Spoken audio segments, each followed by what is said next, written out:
Selamat malam, Assalamualaikum warahmatullahi wabarakatuh. Perkenalkan, nama saya Gustia Yogung Deviana Arya. Di sini saya sebagai ketua dari kelompok 5. Sebelum saya memulai video presentasi kali ini, langkah baiknya saya memperkenalkan nama-nama anggota dari kelompok 5 terlebih dahulu.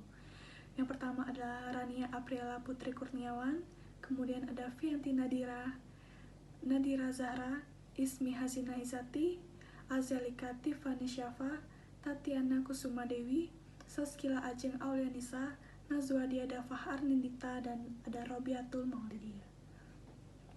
Jadi di video kali ini kami dari kelompok 5 akan membahas dan menganalisis tentang kebijakan dan strategi bisnis dari JD.com.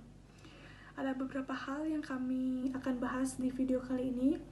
Yang pertama itu menganalisis tentang lingkungan bisnis, kemudian ada menganalisis tentang strategi dan solusi, konsekuensi dan strategi, dan yang terakhir kami juga membahas beberapa isu-isu tentang JD.com. Berikut adalah video presentasi dari kelompok kami.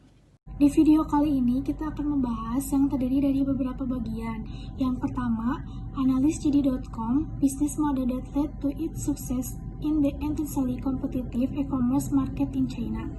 Yang kedua, develop strategies that could help JD.com to grow its business in China, rural e-commerce market, and expand its global footprint.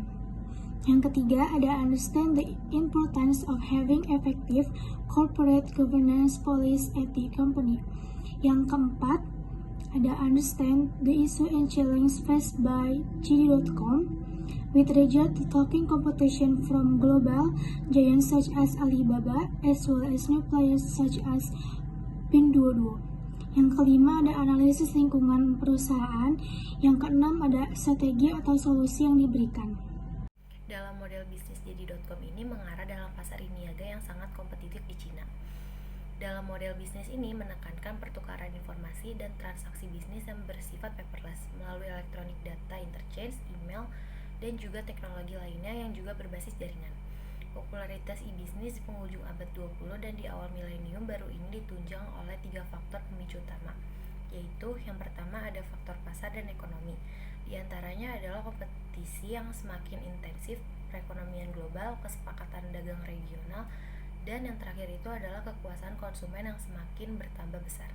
Yang kedua ada faktor sosial dan lingkungan, seperti perubahan karakteristik angkatan kerja, deregulasi pemerintah, kesadaran dan tuntutan akan praktis etis, dan yang terakhir adalah kesadaran akan tanggung jawab sosial perusahaan dan perubahan politik.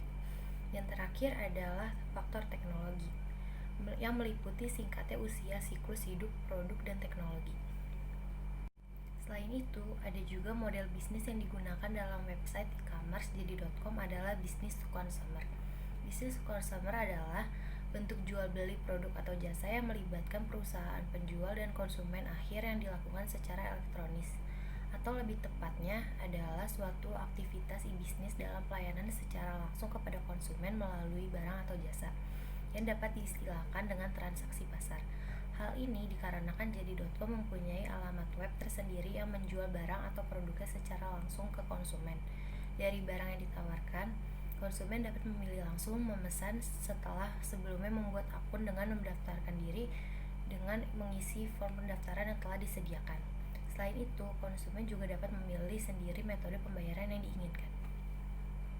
Nah, jadi di pembahasan kedua ini, kita akan ngebahas tentang develop strategies that could help JD.com to grow its business in China about rural e-commerce, dan gimana biar expand ke global footprint. Nah, jadi di sini kita akan ngebahas tentang strategi nih yang dipakai oleh JD.com dalam bidang inovasi pada logistik dan retail. Jadi itu ada beberapa strategi yang dipakai oleh JD.com supaya bisnisnya tuh cemerlang. Jadi pada tahun 2016 ini, JD.com menjadi perusahaan pertama yang menggunakan pengiriman melalui drone. Unik banget ya. Nah, itu tadi merupakan contoh dalam bidang logistiknya. Nah, uniknya lagi nih yang kedua, JD.com juga pernah membuka namanya tuh Seven Fresh. Jadi Seven Fresh itu kayak dia fokus kepada produk-produk yang fresh food. Jadi dia tuh memadukan antara konsep fresh fruit dengan restoran berkualitas. Habis itu dikemas lagi melalui teknologi. Yang ketiga, inovasi ini tuh menyasar pasar premium. Jadi tuh pada tahun 2017, JD.com dia tuh merilis suatu produk. Produknya ini berupa aplikasi namanya Top Life. Jadi di situ tuh kita bisa orang-orang yang top luxury brand itu bisa jualan di situ. Salah satunya produk di Italia yaitu Anteprima. Bahkan Skotlandia hingga Inggris. Lanjut ada lagi nih guys, namanya JDX Smart. Apa sih JDX Smart itu? Jadi JD.com itu mencoba untuk melahirkan retail tanpa kasir. Jadi di situ tuh dilengkapi oleh artificial intelligence atau AI, di mana dia bisa mengetahui identitas wajah konsumen.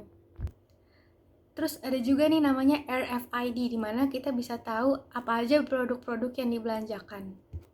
Dan RFID itu sebagai metode pembayarannya juga.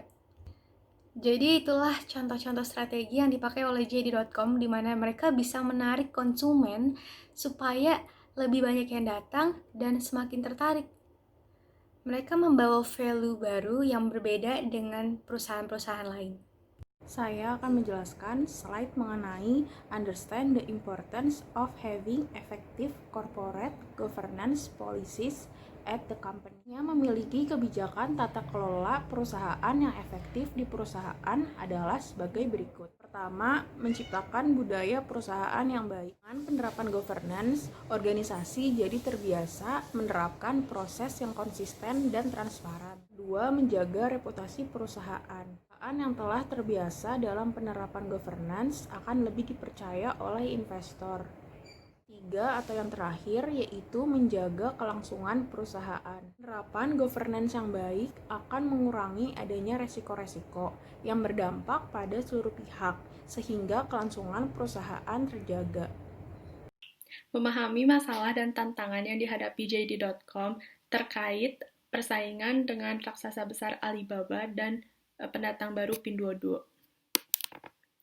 Yang pertama, kesulitan menjelajah ke daerah pedesaan karena masyarakat desa masih banyak yang belum familiar dengan teknologi sehingga membutuhkan waktu yang lama untuk menggepakkan sayap ke daerah pedesaan.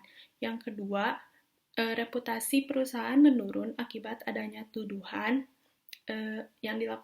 tuduhan pemerkosaan yang dilakukan oleh Richard Liu pada tahun 2018. Namun tuduhan tersebut telah terbukti salah. Meskipun begitu, investor banyak yang tidak percaya dengan Liu sehingga mereka menarik kembali dananya dari perusahaan JD.com. Yang ketiga, profitabilitas JD.com sangat lemah karena model bisnis yang dilakukan menuntut biaya tetap yang tinggi. Kelima adalah analisis lingkungan bisnis perusahaan. Ada yang pertama, internal perusahaan. JD.com membangun hubungan yang baik pada anggota perusahaan dan terbiasa menerapkan proses secara konsisten dan transparan. Pengambilan keputusan ini dilakukan dengan baik, menciptakan kepercayaan dari seluruh jajaran organisasi. JD.com sendiri juga telah membuka teknologi dan infrastrukturnya untuk mitra, merek, dan sektor lain-lainnya. Sebagai bagian dari penawaran retail, layanan untuk membantu mendorong produktivitas dan inovasi di berbagai industri. Pada lingkungan internalnya, JD.com bekerja sama dengan perusahaan retail raksasa di Amerika Serikat, yaitu dengan bisnis grosir, dan telah membuka investasi kepada Google sebesar 550 juta dolar Amerika Serikat pada tahun 2018. JD.com membuka kesempatan secara luas dengan menjual sahamnya kepada perusahaan-perusahaan yang ingin bekerja sama dengannya dalam rangka memperlebar peluang untuk menawarkan pengalamannya yang sebagai retail unggul bagi konsumen di seluruh dunia. Lingkungan industri. Yang pertama ada pemasok atau supplier. JD.com sejak awal tidak bekerja sama dengan penjual perorangan seperti kebanyakan online marketplace. Model ini disebut curated marketplace atau marketplace yang terkurasi. Hal ini diartikan bahwa JD.com bekerja sama langsung dengan produsennya. Yang kedua ada pesaing. Sebagai e-commerce, JD.com memiliki pesaing seperti Amazon dan Alibaba. Yang ketiga ada pemerintah. Pemerintah berperan penting untuk melaksanakan 6 strategi agar mampu mendorong praktek ekonomi digital, yaitu pembangunan pengetahuan, penyebaran pengetahuan, subsidi, mobilisasi, pengarahan inovasi, dan penetapan standar. Yang keempat ada lembaga keuangan. E-commerce membantu mempercepat dan meringkas aliran perdagangan tradisional yang pada bentuk baru dalam aspek pembayaran dan keuangan. Yang kelima ada pelanggan. Pelanggan sebagai peran utama dalam perkembangan JD.com yang mendukung kemajuan dan kelancaran bisnis tersebut hingga sekarang telah memiliki lebih dari 3.018 juta pengguna aktif. Lalu selanjutnya ada lingkungan umum. Lingkungan umum terdiri dari beberapa faktor yang dapat mempengaruhi keseluruhan kegiatan bisnis secara tidak langsung. Perusahaan JD.com berdiri hingga sekarang dengan dipengaruhi oleh 6 faktor. Yang pertama ada demografi, yang kedua ada budaya, yang ketiga ada ekonomi, keempat politik, kelima teknologi, dan yang terakhir adalah alam. Pada era teknologi seperti ini, perusahaan JD.com dapat berkembang secara luas dan melakukan ekspansi hingga ke negara di luar Asia Tenggara. Hal ini membuktikan bahwa faktor-faktor dalam lingkungan umum dapat memberikan dampak yang luas dan menyeluruh kepada semua perusahaan dalam suatu perekonomian. Strategi atau solusi yang diberikan, perusahaan akan memfokuskan untuk memperkenalkan produk barang baru sebagai bagian dari bauran pemasaran dan meningkatkan jumlah pelanggan. Memperluas jaringan pengecer karena akan memperluas jangkauan lebih banyak geografis. Pengembalian produk dan pengiriman lebih cepat dapat diandalkan. Baik, sekian video presentasi dari kelompok 5 mengenai kebijakan dan strategi bisnis. Jika ada kesalahan kata maupun kesalahan pengucapan, kami mohon maaf. Kami tutup dengan wassalamualaikum warahmatullahi wabarakatuh. Selamat malam.